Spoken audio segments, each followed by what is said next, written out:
Do you remember that in E.T.? That was my main takeaway from E.T. Is that the older brother calls Elliot penis breath. I do not remember this. I think maybe I saw a different version of this movie. Maybe it was edited down. I'm just gonna confirm for myself that that's real. It must be. It's so specific. E.T. penis breath.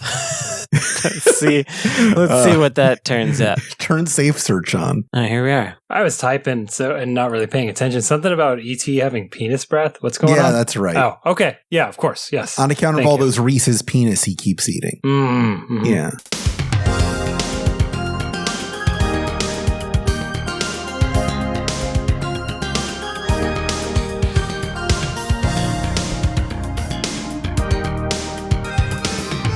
I think that enemy got the point. This is episode 367 of Insert Credit, a video game podcast with a panel of video game experts on an array of topics punctuated by a horrible buzzer. I'm Alex Jaffe, and here is what I know about my relative's favorite video games. My mom played Tetris every day when she was a practicing lawyer, and more recently plays the New York Times Spelling Bee. My dad played Sub Hunt everywhere when he had a Palm Pilot. I don't think he's played a game since. My sister Maya loved Katamari Damacy, and she also had a brief Guitar Hero phase. And the last I heard about video games from my sister Yael, she swore to never allow any in her house when she was a parent. Wow. I'm Frank Cifaldi. Everything I know about my relative's taste in video games. Okay, let me think. There's not much to it. My mom's favorite game, she kind of stopped playing in the 80s, was Circus on the Atari 2600. Oh. It's a game about clowns on a trampoline. What's not to like? Simpler times, folks. Some might say the most popular games of 2024 are about clowns on a trampoline. And then, past that, that is my entire immediate family is my mom. Yeah. I have a cousin who plays that Madden. Yeah? I think that's about all I got. I think that's all that I know about even extended families playing video games. Does he still play that Madden to this day? Yeah. He is a current. Well, actually, he's a Call of Duty and that Madden. He does both of those. I'm Ash Parrish, and the most that I know about my relatives' video game habits is that none of them play any. Yeah, not a one. Not my mom, not my dad, not my sister. Everybody in my immediate family, they don't play video games. Then how did you discover them? It was my not immediate family. It was my cousins, where we were taken over to our cousin's house and they had the Sega Genesis. And, I had a cousin that was my same age and a cousin that was my sister's same age. And they hung out and then we hung out. And the cousin that was my same age was a boy and he had all the consoles and I was forced to play with him. And it was like brute forced into me. And then I wound up loving them. So it all worked out. What were your games with your cousin? Oh, we did a little bit of everything. We did Mortal Kombat. We did Miss Pac-Man. We did Sonic. Sonic was the big one. Yeah. That was the huge thing. We did The Lion King. We did all those little platformers that were like super hard when you were a kid. And that was about it because we didn't have that many video games. But the ones that we had made an impact and I've loved them ever since. I'm Brandon Sheffield. My immediate family, my mom probably plays more video games than me right now she would never say that she does, but she plays Wordle every day. She plays Words with Friends every day. She plays Spelling Bee every day. Yeah. So she plays games for probably an hour to 90 minutes. The mom triple crown. Every day, which I do not. So that's kind of funny, but you wouldn't consider those video games. She liked Myst. She saw Myst on the Jaguar CD and thought that was very, very nice. That's not a game, that's software. That's right. My dad played tactics games. He liked Military Madness and Advance Wars to a lesser degree, but he really liked Military Madness, aka Nectaris, on the TurboGrafx PC Engine. Yeah, he was a big fan of the hex grid tactics stuff. And my stepbrother had an NES. That was the first NES that I played. He liked Mega Man, I think, and Bayou Billy, but he pretty much like after the Genesis, I think he basically fell off video games, and then it was just down to me to hold the fort. All right. I am awarding Brandon's dad the most insert credit immediate relative award. For sure. Yeah, 100%. Yeah. I don't think there's a lot of circus fans on the forums, but No. let us know in the comments. Let us know. Circus on the Atari 2600 is your jam. All right. We don't have a lot of time on this episode, so I'd like to start us off with a light one. Are all video games inherently political? Okay, that's a question. What are the politics of circus? Yeah, exactly. Yeah. Is it pro-animal torture? Is that the thing? There's no animals. Okay. I think they are not inherently political. I think that they certainly can be, and often are, despite themselves. But I think a lot of the simplest ones are not. Although you could, like, I think circus is a great example of one where it's kind of hard to argue that a side has been taken. Like you with the Game & Watch where you gotta collect the babies out of the burning building, you could say, okay, but that's political because the firefighters are funded by public funds and stuff. Well, also they want to help babies after birth, so it's very left-leaning. Right. So that's the Democrats. They want to keep the babies once they're alive. Yeah, I think these days it's hard not to make a political video game or a game that it has reference to a political situation of some kind. Well, any narrative with like an antagonist, I think maybe is going to be political on some level, and that's not all video games. They're not inherently political, no, but I am anybody who can find a political interpretation of something, though, is not necessarily invalid for something that we would not, typically ascribe political motivations to. Like, I'm thinking of Animal Well. I can't think of any politics that you could tease out of Animal Well specifically, but I also don't want this to be taken as the whole, like, well, they said video games aren't political, so Metal Gear Solid, ergo, like that kind of stuff. Like, yeah. It's not in every case, no, even with, authorial intent and all that stuff. Like, no, of course not. Let's use our thinking brains here. That said, a lot more video games than people think are not political actually are because of the whole, like, not taking a side is the same as taking a side and stuff like that. I think that's the better way to frame it. It's like it's not inherently political, but a lot more than you think are actually political. Yeah, like I was with someone trying to figure out who was the first black protagonist in a video game that wasn't sports. And that took some digging and trying to figure out because for some time there were not black protagonists. And like it was Mike Tyson, right? That would have been the first or no? That's sports. I mean, even with sports, like it would have been Mike Tyson. Oh, he's the antagonist in Punch-Out. The protagonist is Little Mac. Fair. With sports, there's also there's Olympics games that predate that. That don't have named characters. So once you get into named characters, but it's like fictional character is what we were looking for. And honestly, I don't remember what we came up with. But I know the answer. Oh yeah, what was it? I can't remember the exact name of it, but it's also the first game with a playable human woman. Yes, I remember you discussing that. Yes, right. Yeah, and it was one of Doug Carlston's games at the beginning of Bruderbund.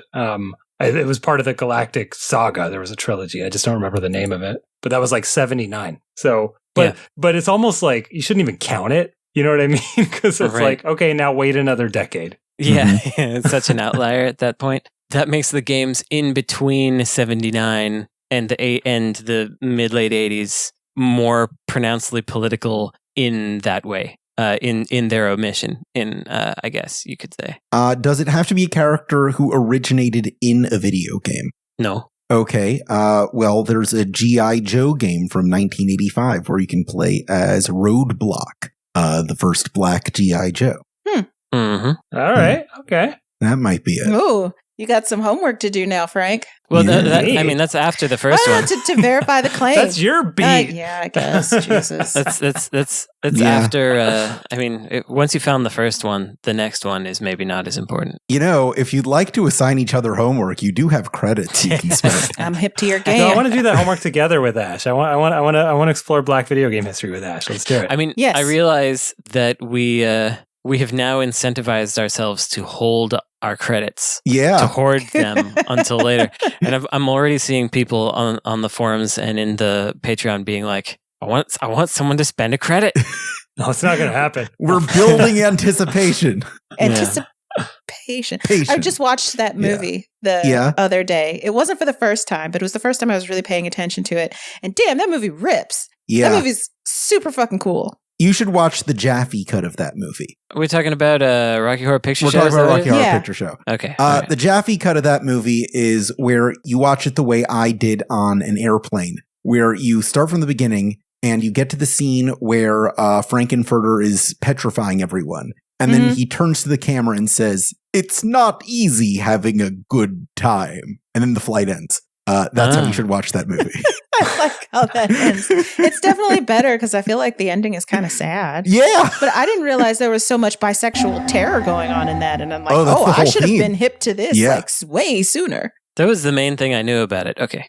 All right. How do video game trailers lose you? Too long. What is this game? That's my number one. Is like, tell me what it is right up front, because otherwise I don't care. Another one is bad graphicisms. Another one is boring music. What is bad graphicisms? Oh, do you just mean bad graph? Oh, bad graphs? Graphics? Bad graphics. Bad graphics. Just the data just doesn't match up.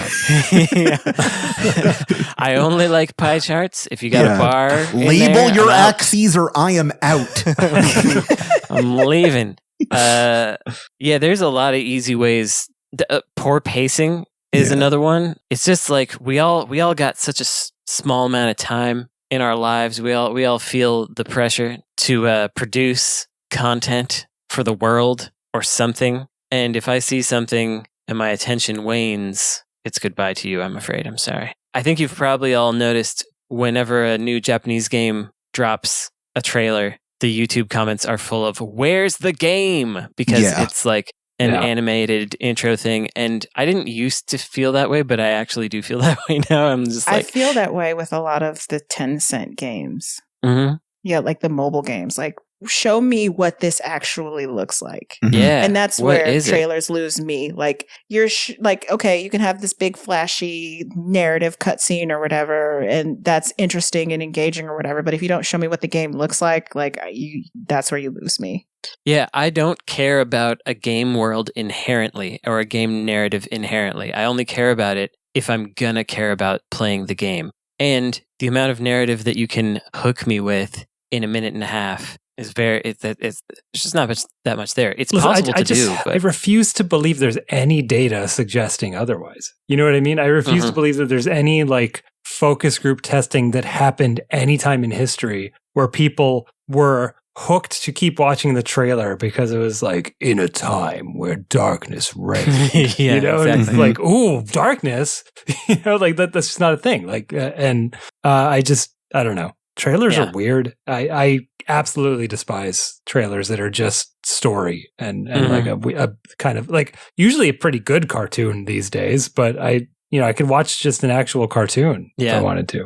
The one thing I will say about that is we did an animated intro for Demon School. Mm-hmm. Oh, that's why I took it off my wish list. That's why I got rid of it.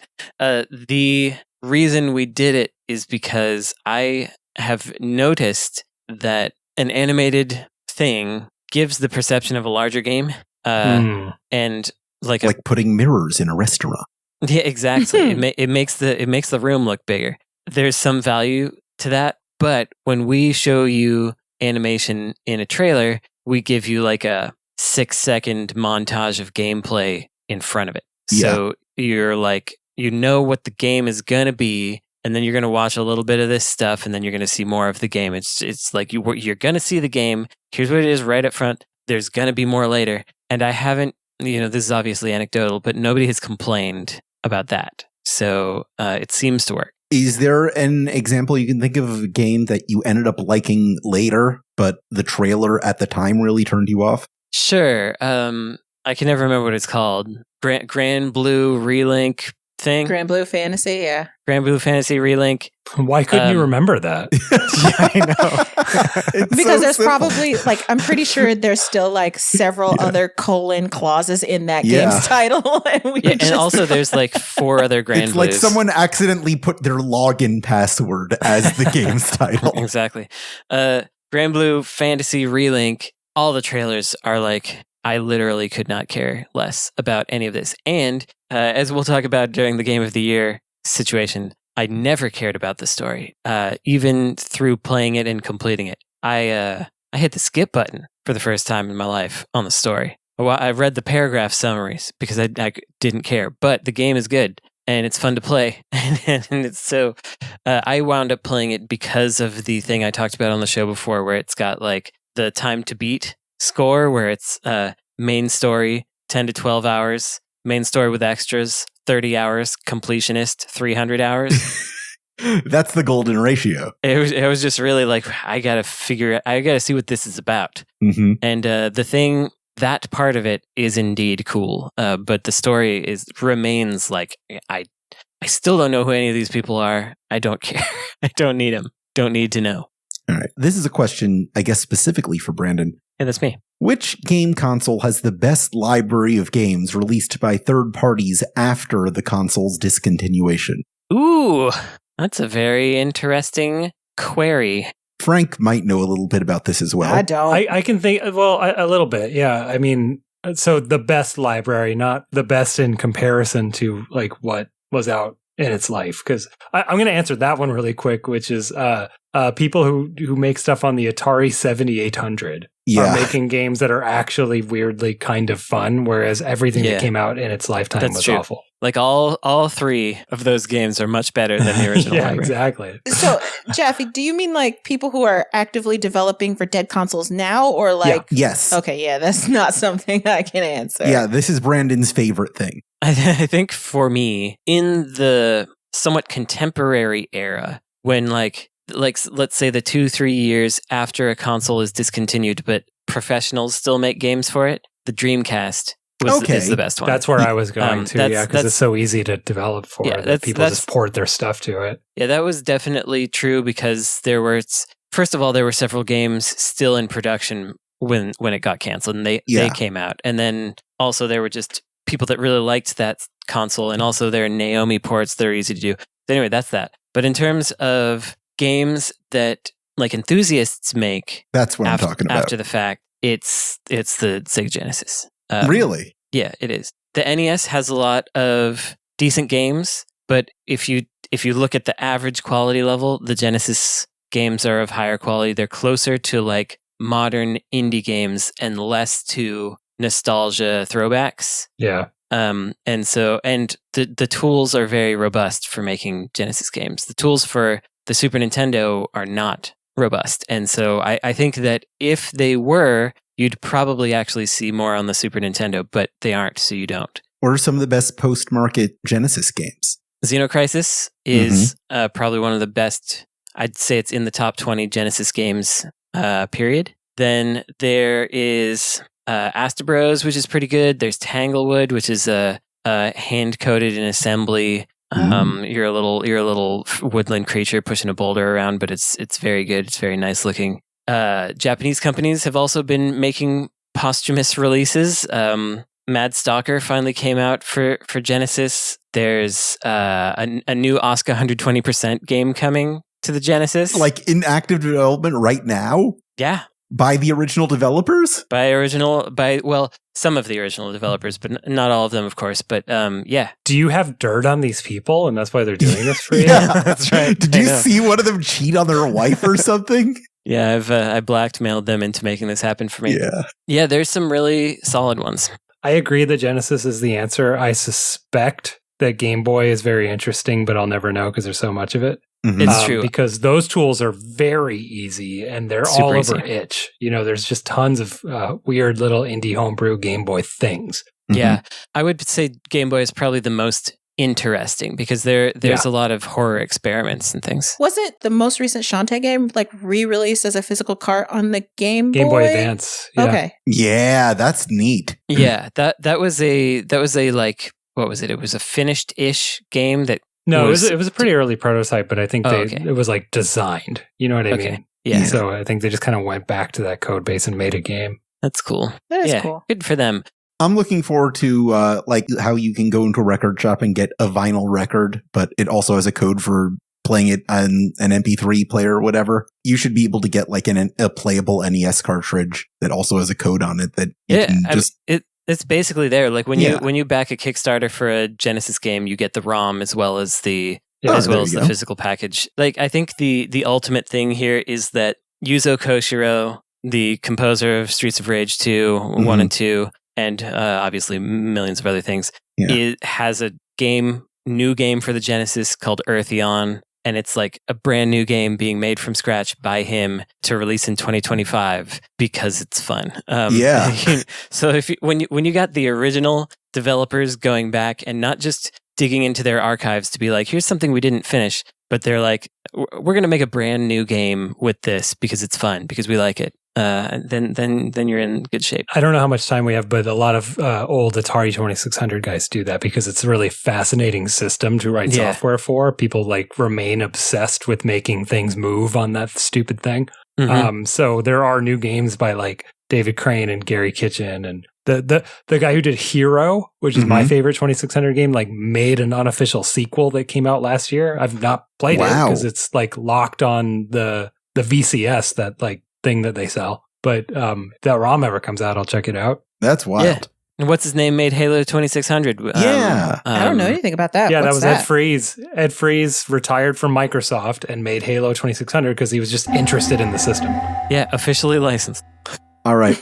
I would like all three of you to design a new boot up screen for the PlayStation 6. I would just simply make it like an upscaled version of the one we got for the PlayStation 1. Yeah. Like, I don't know exactly how I would do it, but you know how when you like remake a game, like we went from Silent Hill 2 back on the PSX to Silent Hill 2 that's on the PS5, and you've got all these like graphical updates and these extra bells and whistles and stuff like that, but it's essentially functionally the same game like that. Instead of, you know, just the white screen and like the two little triangles coming together and like the orange little, you know, Sony computer entertainment thing, like soup that up to suit like a PlayStation 5 or I guess PlayStation 6 in this case. Like figure out a way to upscale that somehow. Okay. Like I've got the concept. It's your guys' high level. We can work with that. Yeah, exactly. Right. I'm the ideas person, and now you guys have to make it work. Finally an ideas guy around here. I have two thoughts about that. One of them is I could actually see Sony doing something where it like morphs / cycles through all the prior boot up screens. So it starts PS1, then it goes 2, 3, 4, 5 with the logos and screens that they had. But what I think is most likely, I don't know why I feel this way, is the Marvel movie intro logo where it's flashing all the characters and stuff. Yeah, but it's got like Ratchet and Clank in there. They do that already. Like when they do like their PlayStation Studio stuff, like they do exactly that. Yeah. My question is, how many of us actually see the boot screens for our modern day consoles anymore? Anyway, I'm the kind of person that will turn on my console. My TV is on another input and, you know, I'm doing something else or whatever. And I will slowly make my way over to the PlayStation input because it's not automatically there. Yeah. And then by then the console's already on. No, I think you're right. How often, do you see your boot screen nowadays? Yeah, I couldn't really. I do know what the PS5 one is, sort of, but it's basically nothing. Usually by the time I turn my TV on, it's on the press the button to log in screen. And frankly, I try to, since I know what the input is, it's like I have to hit the PlayStation button and I have to hit X. I try to bypass it so I can be in the menu by the time my input comes to life. But yeah, my TV takes like 3 seconds to become alive. And then I gotta get rid of all the stupid UI that it shows because it's like, I know what input it is because I chose it. So yeah, I think you're right. I think boot up screens have gotten shorter and less interesting, perhaps because of that, and perhaps because they're not necessary. Like there's nothing to wait for to load so much. More often than not, we want to turn on our consoles and we want to jump right back in. That's why you've got quick resume on the Xbox. 9 times out of 10, when I turn my PlayStation back on, if I'm using it regularly, it goes right to the screen where I it went to sleep on because I put it down and went to do something else. Like we don't do boot screens anymore. We hardly do menus anymore because we're just going right back to where we left off. But I think what a boot screen does is it makes a first impression because you're going to watch it the first time you turn on your console. And that's the time it's important. Maybe. I think Ash's instinct with the original screen is strong because it should tie you to the brand. And so it should be like Calvin peeing on the Xbox logo. Here's what I'm thinking. You got that logo against that classic, just stark white background. What if it was a white to blue gradient and you change nothing else? I think we got something here. Why? But do they call it Sony Computer Entertainment still? No. Do they? No. No, it's Sony Interactive Entertainment, right? Yeah. Yeah, and then there was Sony Worldwide something. I forget. Yeah. I stopped keeping track. And then it was Sony's universe of Spider-Man characters. I'm not sure where it is now. I don't know if this is a brag, but I cannot conjure in my memory a boot screen after PS3. I can't either. What about the Switch? I assume... I ended up having to try to construct something likely as opposed to actually remembering, but I assume it's right. Yeah, is that all it is? Okay, it's just a snap. So I might remember that, or I might have just deduced it. I guess the Xbox One. I've never seen an Xbox One. Now, when you say the on. Xbox One, are you talking about the Xbox One or the Xbox One? The Xbox Series One. Okay, but that's just like a warm opening. That's it. Like I've seen that a couple times because it takes my Xbox a bit longer to boot up than most consoles. That's right. I like that it has a sound and it has a vibe to it. I think that's good. The PlayStation 5 doesn't really have anything. Like the PS3 had the orchestra, tinkly UI bar in the back. The orchestra, and then the orchestra. That is my favorite startup sound. It is nice. I think it's so cool. Time. All right. I think we did an okay job. Let's take a quick break, and we will be right back.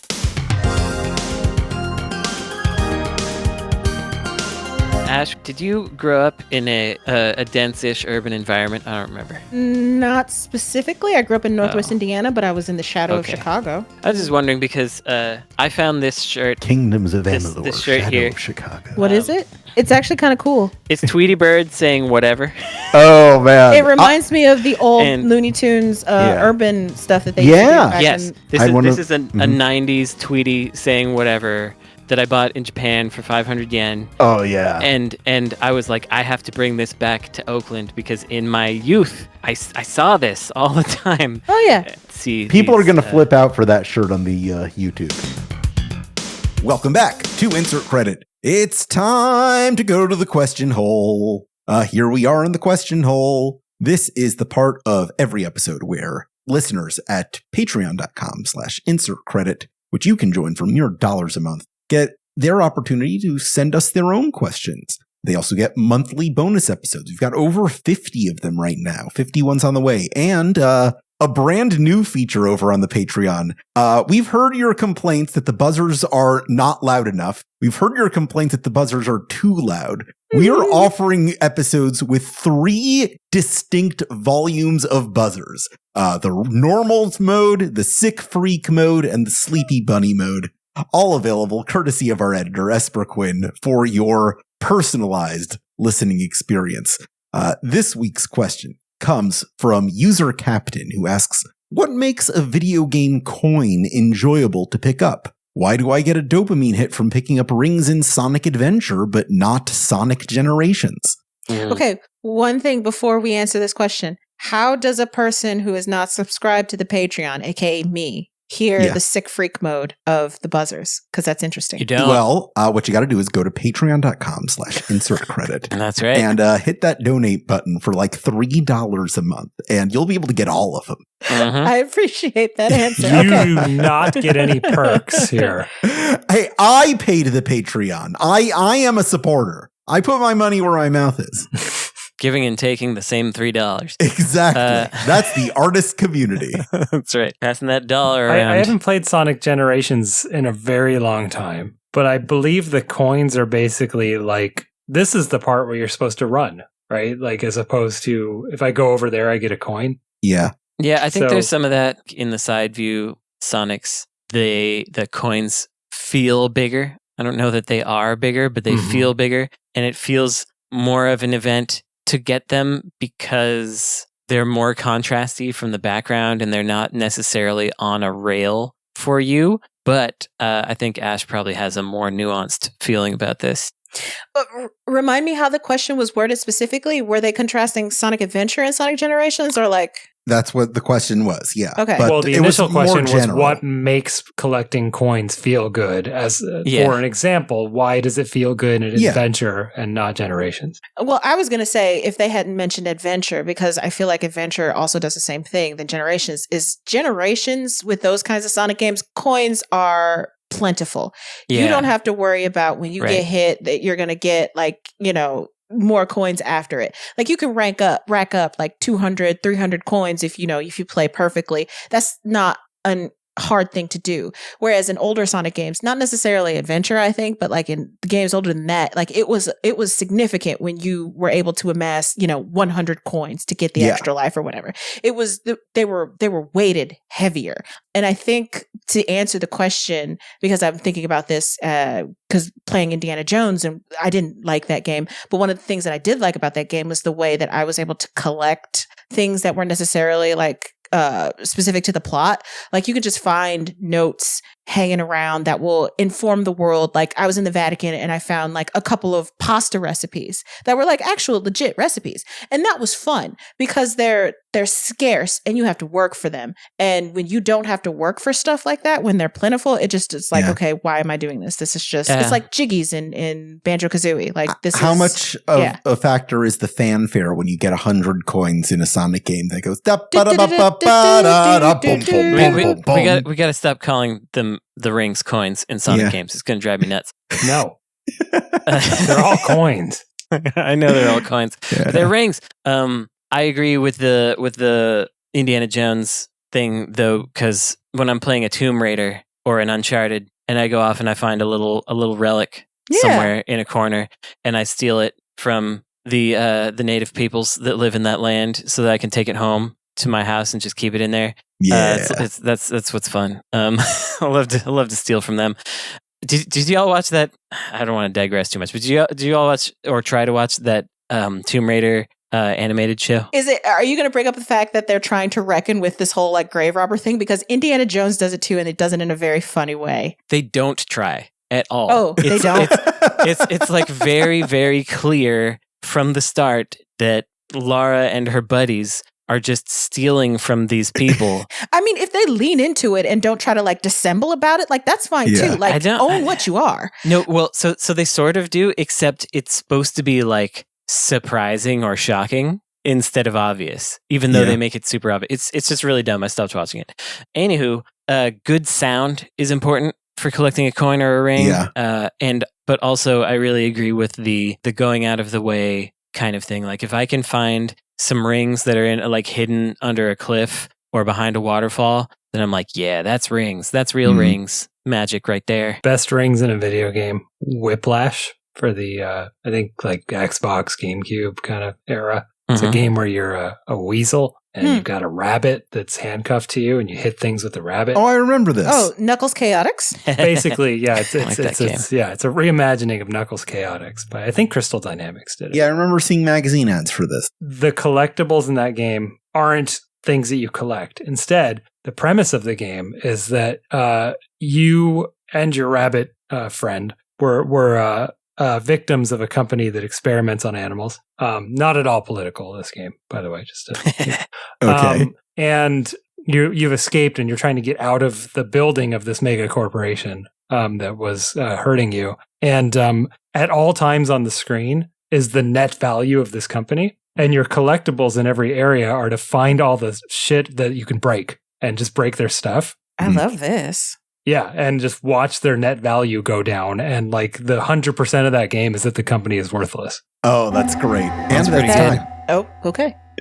All right. We're in the end run of 2024. and it's fundraising season for the Video Game History Foundation. Frank, what can you tell us about the state of game preservation this year? Man, it's such a complicated question because when you're asking about video game preservation, what are we talking about? Are we talking about vintage source code? Are we talking about like contemporary, reference material, etc.? But, I'll try to do a more zoomed out version of that. I think the state of things is probably about as good as it could be given the resources that we have, which just aren't many. I'm very, very encouraged by how what we kind of call like citizen archivists have continued to evolve, like people who just like find and preserve things on their own and aren't a part of some institution. Mm-hmm. Like, magazine scanning has matured a lot to the point where, people are really investing in like their tools to make that easier and better. I would say that we're finally starting to see people understand and seek out and preserve things like vintage source code for games. I'm seeing a lot more of that. But even more than that, I'm seeing an evolution of people who really enjoy reverse engineering things and finding clues that way. But, in terms of like institutional preservation like ours, it's a mixed bag. I would say that on the one hand, it's gotten a lot easier for us anyway to have like delicate materials come in. Because this has been the problem with video game preservation for a long time, is that the industry is very secretive and very protective of imaginary threats to their supposed trade secrecy, to the extent where like the source code for like a 40-year-old game is considered like scary and needs protecting because someone might clone Circus on the Atari or whatever.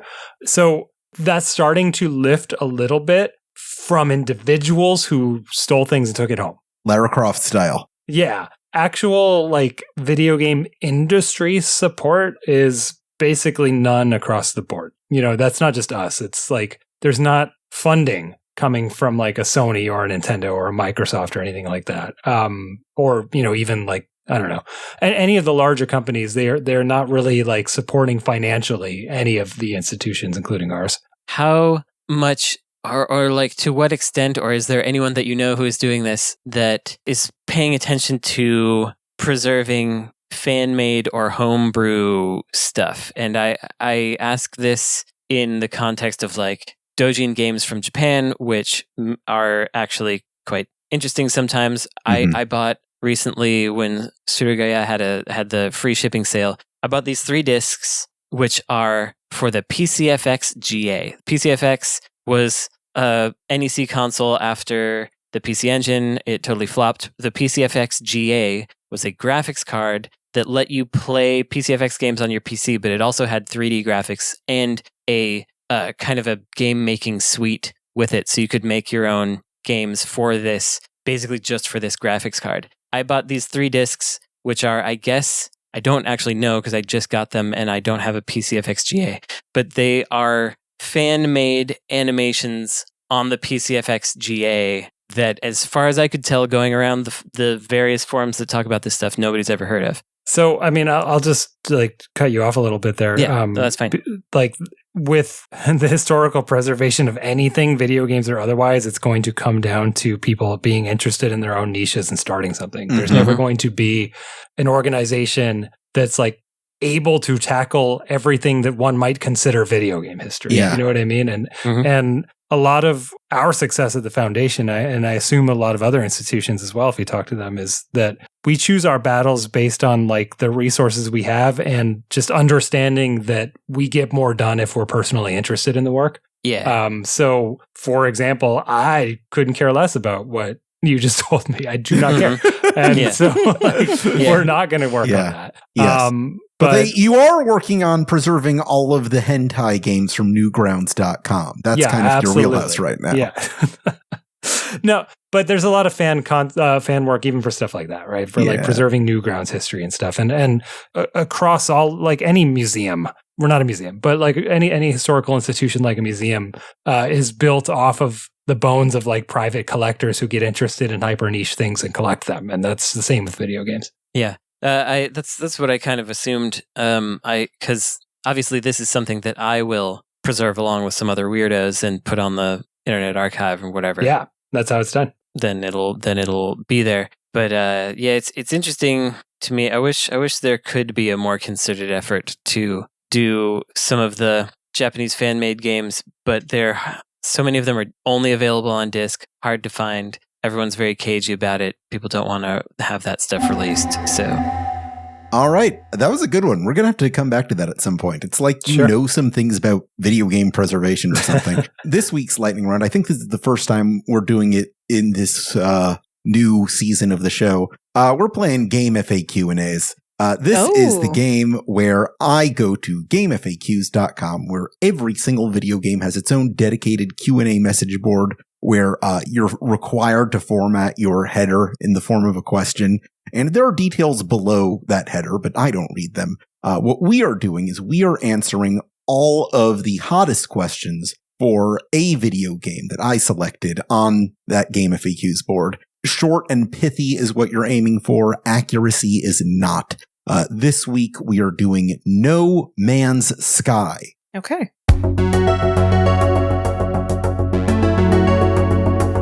Question number 1. My game keeps crashing in space. Is there a reason for that? Asteroids. Yeah, Bad ship design. that's fair. Question 2. Where can I find kelp? In the ocean. Yeah, The ocean. That has all these fancy new graphics. that's At the, right. It's in My the dogs eat snack aisle at the Whole Foods, I think. Yeah, that's a good one. Number 3. How do I get cobalt mirrors? You don't wear a mask in public. Yeah. Yeah, I was going along the same lines there. Wait, there's a joke there that I completely went over my head. It sounds a little bit like It COVID. sounds a little like COVID. Oh, Yeah. I see. Yeah. Yeah. It sounded like Popeye type jokes. Number 4. Can you give away ships? No, ships are very inherently personal to you, and you can only no, construct them Yeah, there we go. based on your own preferences, and it's generally not advised to give them away. I have met some very insistent people who have tried very hard to give away ships to me. Yeah, that's fair. Question 5. How do I get to the black hole? Nope, I'm not doing that one. No, I'm not doing it. You don't want to know. Once you say that, we gotta. I'm gonna skip it. Question 6. Does anyone know how many minutes you need to hold the square button for? 5,000, 2,500, 600. I Yeah. think. Hey, nice. Yeah. She's got it. All right. What is the fastest way to make money for noobs? Straight line. Yeah. Crypto scam. Be the CEO of a health insurance company? Yeah. Possible side effects. No, there. I think crypto scams are faster. They are. Yeah. I mean, that is also crypto in the pump and news dump. today. Yeah. Yeah. When does the current expedition end? Oh God. Sooner than we would hope. Unfortunately, Yeah. it seems. Any funny / bad games out there? Yes. All the time. Yeah. Indiana love 'em. Jones and the Great Circle. And our final question, how do I move on? Oh God. It takes a lot of healing, a lot of like self-reflection. Yeah. And sometimes you don't have a choice. Like the other person has already moved on and you are just like forced to do it by proxy. Sorry. Mhm. I would say don't force it and give yourself generally like at least 1 month for every year that you were together. Yeah. Oh, Uh-oh. Uh-oh. that doesn't work. Well, Uh-oh. that's it for this episode. I'm tallying up the points here, and I am giving an apologetic credit to Ash for that black hole question. Congratulations. The score is now Ash 2, Brandon 2, Frank 1. Does anyone have anything that they'd like to plug or recommend? I'm just trying to hold it together. You really don't want to know what I thought. Okay. Can I'm imagine. I got a few. One is do stretches before you go to bed and after you wake up. Yeah. It'll help your back and your neck and your various body parts. Just look up some good yoga stretches, or I do versions of the Aikido stretches that I did in high school. Anything that stretches out your back and your arms and your neck will be good. And if you do that when you wake up and when you go to bed, your whole body will feel a little better. And that's nice. That's actually timely because my husband has been complaining all day today about how much his back has been hurting. Well, make him do stretches. I will. Make him go to bed. He does. Yeah. He goes to bed earlier than I do. My other recommendation is rainy season has begun for some parts of the country and the world. If you have a dog that doesn't like to go pee on the dirt because they got tender little paws or whatever, my recommendation is get some mulch. It worked super well for my dogs, but was going to get way more, and I still will. But I had like 2x2 square of mulch, and the dogs are just like, oh, okay, it's drier here. This is where I'll pee. The dog that had been having trouble and like peeing on the concrete and just like she couldn't figure out where to go. Once the mulch was there, she was like, oh, good. So give it a try. It might work. And I watched that Wicked movie. That was pretty funny. Yeah. Yeah. That one? And also Ariana Grande, Yeah. the big Ariana in that movie, she is so much like my dog. And it's very Wait funny. a minute. Yeah. I didn't expect that. It's just In like that your dog's favorite game is also Sackboy's Big Adventure. That's right. No, just like no brains, pretty, flipping the hair all the time, funny while also being very self-centered. Just a lot like my dog. And one of the times where I was thinking, Ariana Grande is so much like my dog. You mean the character, right? Not Ariana Grande. I mean the character, not Okay. the real human Glinda being. is like your dog. I mean Galinda, the character. Because you was about to have a bunch of teenagers up your No, ass I'm for the sorry. next Yeah. 6 weeks. Ariana Grande is a real human being person. I mean her character in Wicked, Okay. Galinda/Glinda. But anyway, when I was thinking that Galinda was like my dog, 1 second after, she was like rolling around on the floor, and I was like, "Well, there it is. There she is. That part where I saw the movie too. That part where she was doing weird like crab walks on the floor. And Yes, stuff. exactly. Yeah. So I had a really interesting experience. I saw the movie also. I had a good time, and I think I have a really interesting kind of uncommon perspective with that person, which is that I'm not from. I couldn't name an Ariana Grande song. I have no idea, but. I'm sure you know that maybe like if you played one, I'd be like, oh, that's her. Yeah. Cool. But I don't know. The way that I actually know her is that years ago, Sackboy's Big Adventure, obviously. Yeah. no.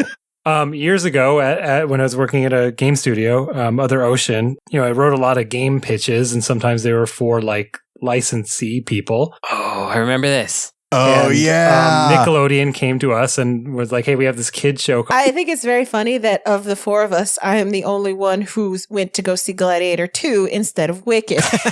No, you are not the only one. I Okay, saw good. Gladiator 2 instead of Wicked. Yeah. But you've seen Wicked. No, I am He looked staunchly. offended at the idea. I am a by the way. staunch anti-Wicked person because I grew up a devout fan of the original L. Frank Baum novels, and just like What, all 30, 40, 100 of them? only the first 13 were by L. Frank Baum. Thank you very much. Yeah. The rest are non-canonical. Even the Yeah. second one where it's like about some other people. Oh, the second one is the best one. It's a trans narrative in 1902. I could go on about it for hours. Wait a minute. You're telling me that there's 50-11 books about the Wizard of Oz out Oh, there yeah. that I have Oh, you yeah. better Oh, yeah. believe it.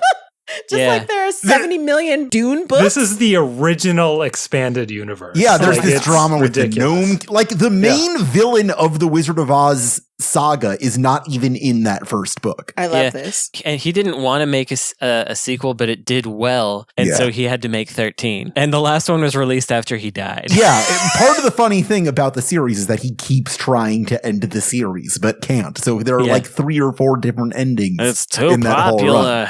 Yeah. It's great. I love it. I think my recommendation this week is to read The Marvelous Land of Oz, the second Oz book. It's really fascinating. Dorothy is not even in it. I'll check it out. I want to watch that 85 movie again. Oh, because I Return haven't to seen Oz? it. Yeah, I haven't seen Return to Oz since I was a kid. The Gnome King doesn't allow chickens in Oz. That one? I know it's a weird one. Yeah. You gotta watch that. All right. Ash, what were you saying about Gladiator? Oh, it just Gladiator 2 is a terrible movie, but the only reason you want to go see it. Disagree. No, it's bad. The only reason you want to see it is because Denzel Washington chews the Denzel's shit. amazing. Yes, he chews the shit out of the scenery, and that's the only reason why you want to show up. Otherwise, there have been some choices jokes that were made with that narrative that caused me to laugh out loud in the middle of a quiet theater because I'm a Roman history nerd. Like when they had that thing online, like Rome, this is my Roman Empire. Like the Roman Empire is my Roman Empire. Anyway, neither nor there. Yeah. My recommendation is if you are a Verge reader, or even if you're not, we have launched a new subscription service whereby you can pay us $7 a month or $50 a year to get access to all of our special premium content. Basic stuff like news reports and things like that will not be paywalled, so you don't have to worry about that. And it's dynamic. It really depends. You will only hit a paywall depending on how much you read the site. So if you don't read it all that often, you don't worry about it.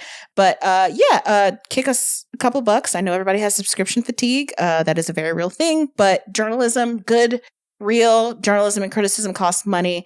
And at this point, we are forced to ask you to pay. Sorry. Yeah. Do that. I actually have a really quick announcement too, which is that we haven't formally said this, but by the time this is out, it should be just about announced, which is that the other podcast I used to do, the Video Game History Hour, is back. Great! Right now, when you're hearing this. So that's fantastic. We've already recorded like 7 of them or something. So we got a bunch in the can. They're really cool. We got an episode about that Virtual Boy. We have the only interview ever done with a woman. Her name's Mary Lou, who ran a video game newsletter magazine in the early 80s while managing Prince. What? Yeah. Wait. No one's ever spoken to this person before. Prince. Spell it. Yeah, Prince. Prince. Oh, Purple Rain. Yeah, that. No, that he can't spell it because it's a glyph. It's a glyph. It's a glyph, can't spell. It's a guitar. No, she was at Warner's as the exec for what they called the Black Music label. I love this. And she had a side hustle where she sold video games that became a video game newsletter that was the only video game magazine to survive the crash and continue reviewing games through like the mid 80s. It was her and her sister in LA while she was managing Prince. Please tell me this is a black lady. She's not. Damn. Do you really think Warner Brothers in the 70s had a black executive? But I hope. The fact that they had a woman executive, which, by the way, we talk about, it's really interesting in the show. Stay tuned for that. The fact that they even had a woman was spectacular. Yeah. Stranger things have happened. It's the 70s. It's already pretty strange. We have another episode coming up really fun. That's really fun where Phil went to Cyan and like dug through their archives like with a tape recorder while talking to Rand Miller, and he recorded the moment where they found like the master footage from the first Myst, and it's like, oh wow, yeah. So good stuff coming up. Video Game History Hour, gamehistory.org is our website. I'm excited. That's my second favorite video game podcast right there. Nice. My first is kind of funny. How dare. If you enjoyed this or any episode of Insert Credit, please rate and review our show wherever and however you can. Been a little bit since we got an iTunes review. Give us one of those, why don't you? You can support us directly with your donations on patreon.com/insertcredit. If you'd like to sponsor our show with an advertisement or personal message, you could do that by emailing me at show@insertcredit.com, where you can also send your own horrible buzzers. You can also join our community at forums.insertcredit.com or find us on youtube.com/insertcredit show. Look into subscribing to The Verge, Wishlist Demon School on Steam, and stay tuned for the long-anticipated return of the Video Game History Hour. It might be right now. I don't remember when this podcast comes out, and I also don't remember when that one comes out. So it might be right now. This episode is edited by Esper Quinn with music by Kurt Feldman. This week's buzzer was submitted by I Told You I Would Eat You. I'm Alex Jaffe. I'm Frank Cifaldi. I'm Ash Parrish. I'm Brandon Sheffield. And your game has now been saved.